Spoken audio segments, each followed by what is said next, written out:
play a game. Truth or fiction? A biotech company actually wants to bring people who have been declared clinically brain dead back to life. Truth or fiction?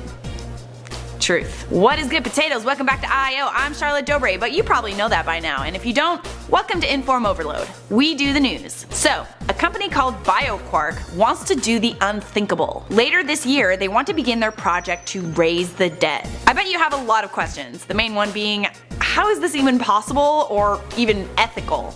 Science, my friends. Science.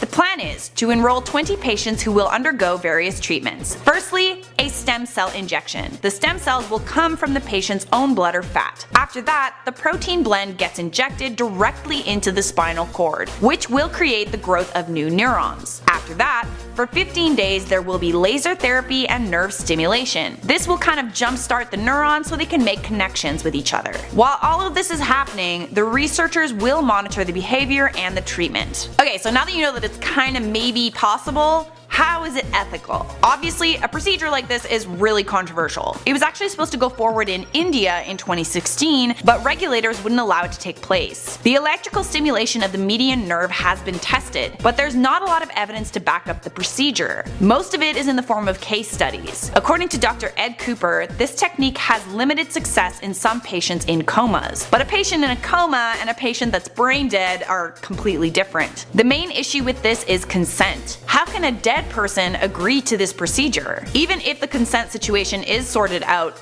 no one knows what these people will be like when they wake up. If they wake up. They could wake up and be the same person as before, but what if they aren't? What if they have brain damage, or worse, what if they really do turn into this like zombie person? Many experts don't believe the experiment will work. According to one doctor, the technique relies on there being a functional brainstem. If there's no functional brainstem, then it can't work. But how do we know if we never try? Imagine if one day science will allow us to have life after death. I think it's something worth looking into. Okay friends, that's all I have for you on that. It's that part of the video where I'm gonna respond to some comments from previous videos. Storm Rush said, I had a feeling you guys recorded at the same studio as Most Amazing Top 10, but then I just thought each of the hosts film at their house and send them to the editors. No, that's not what happens. Jason Ellis said, you are the hottest potato on YouTube by far. Beautiful. Well, thanks. I'm not really sure if there's too many potatoes on YouTube though, so. Shamari JK James said, instead of potatoes, why not call us informers? Hey man, I didn't choose the nickname. The fans chose it. They actually get mad when I don't call them potatoes, but if you guys want me to call you informers, I can do that too.